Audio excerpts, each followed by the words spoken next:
মাৰ্ঘেৰিটাটো উলহ মালহেৰে ইংৰাজী নৱবৰ্ষ উদযাপন। নৱবৰ্ষৰ প্ৰথম দিনটোতে মাৰ্ঘেৰিটাৰ মুংলাং বুঢ়ীদিহিং নৈৰ বালিচাপৰিত বনভোজকাৰীৰ আনন্দ উল্লাস।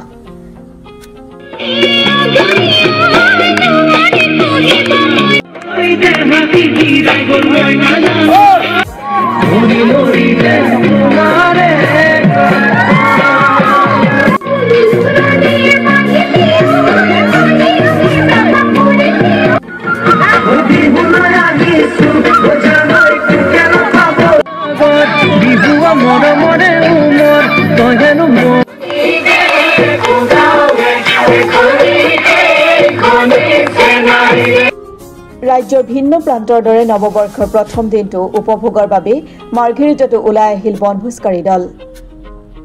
পৰিয়াল তথা বন্ধুবৰ্গৰ সৈতে বহু সংখ্যক বনভোজকাৰী দলে আনন্দেৰে পাৰ কৰিলে নৱবৰ্ষৰ প্ৰথম দিনটো। ঢোল বাঁহীৰ মাতত ৰজনজনাই উঠিল মুংলাং বুঢ়ীদিহিঙৰ নৈৰ বালিচৰ।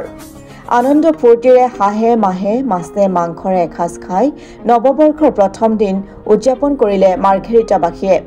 খৰিকা দিয়া গাহৰি, মাছ, খাহী, ব্ৰইলাৰ লগতে বুঢ়ীদিহিং নৈৰ মাছে উদৰ পুৰাই এসাঁজ খালে বনভোজকাৰীসকলে।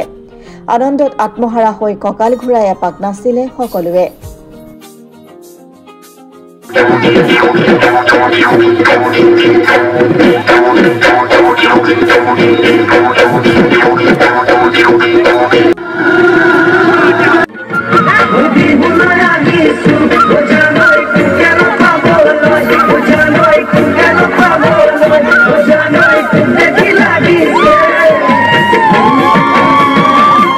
নিশ্চিতভাৱে এটা আশাপ্ৰদক বতৰা।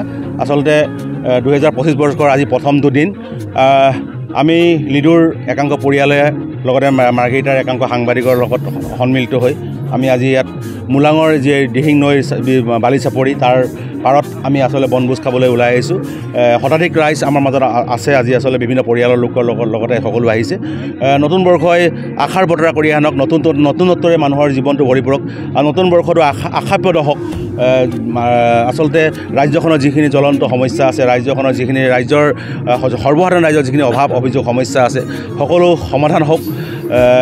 মানুহৰ মাজত সদ্ভাৱ আহক। মানুহৰ মাজত যি বিদ্বেষ আছে, অনা অসমীয়াৰ প্ৰশ্ন, জাতি বা অজাতিৰ প্ৰশ্ন, ধৰ্ম বিধৰ্মৰ প্ৰশ্ন, এই সকলো প্ৰশ্নৰ অৱসান ঘটক আৰু এটা মানৱ জাতি গঢ়ি তুলিবৰ কাৰণে আচলতে আজিৰ দিনটোৰ পৰা সকলোৱে সংকল্প হওক।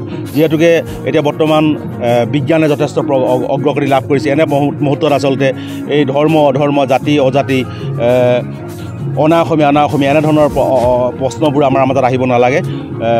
সকলোৱে আচলতে একত্ৰ হৈ অসমীয়া জাতি গঠন প্ৰক্ৰিয়াটোক আমি আগুৱাই লৈ যাব লাগিব আৰু শক্তিশালী ৰূপত আমি আগুৱাই লৈ যাব লাগিব। আনন্দ ফূৰ্তি কৰা বতৰ, আচলতে খুব সুন্দৰ এটা পৰিৱেশ। মুলাঙৰ এই যি বালিচাপৰি আচলতে এটা বিভিন্ন সময়ত ইয়াত বনভোজৰ দল আহে আৰু এই ব্যক্তিক্ৰম নহয়, এইবাৰো আমি আহিছোঁ প্ৰতি বছৰে আহোঁ আৰু আমাৰ সাংবাদিক সকলো আহে। আমি সকলোৱে আচলতে এটা আনন্দ ফূৰ্তি কৰোঁ। ধন্যবাদ। আজি যথেষ্ট আচলতে বনভোজত যোগাৰ কৰা হৈছে। আমাৰ বনভোজত আচলতে আজি হাঁহৰ পৰা আৰম্ভ কৰি ছাগলী মাংস, লগতে কুকুৰা মাংস, মাছ, লগতে গাহৰি আদি সকলোৰে ব্যৱস্থা কৰা হৈছে যাতে আমি সকলোৱে এসাঁজ আহাৰ অতি সুন্দৰভাৱে আমি গ্ৰহণ কৰিব পাৰোঁ, আনন্দ ফূৰ্তিৰে আজিৰ দিনটো উদযাপন কৰিব পাৰোঁ।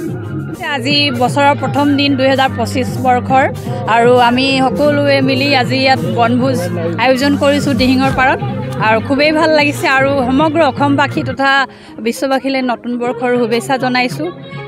শুভ হওক সকলোৰে, মধুৰ হওক এই বছৰটো আৰু এই সময়ত আপোনালোক আমাৰ কাষত আছে, আমাৰ সঁচাকৈ বেছি ভাল লাগিছে।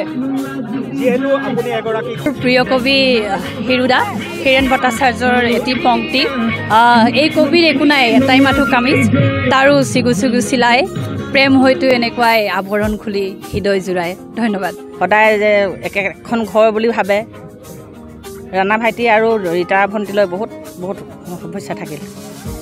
জৰিয়তে অসমবাসী আমি ৰাইজক ইংৰাজী নৱবৰ্ষৰ শুভেচ্ছা জনালোঁ আৰু আজি আমি সকলোৱে লিডুবাসী ৰাইজে মিলি 2024ক বিদায়ী আৰু 2025ক আদৰণি হিচাপে এটা পিকনিক খাবলৈ আমি একত্ৰিত হৈছোঁ।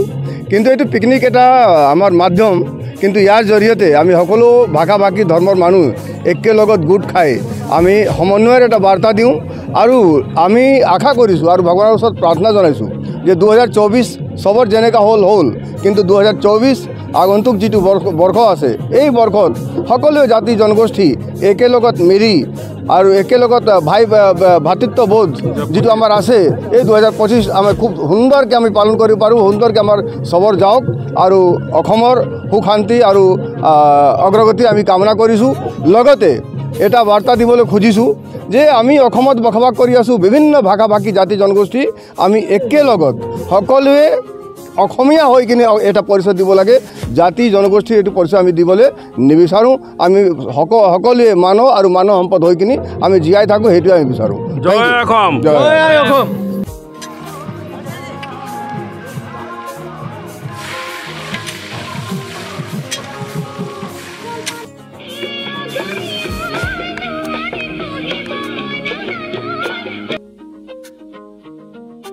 মাৰ্ঘেৰিটাৰ পৰা অৰুণ ভূঞাৰ ৰিপৰ্ট অসম টুডে।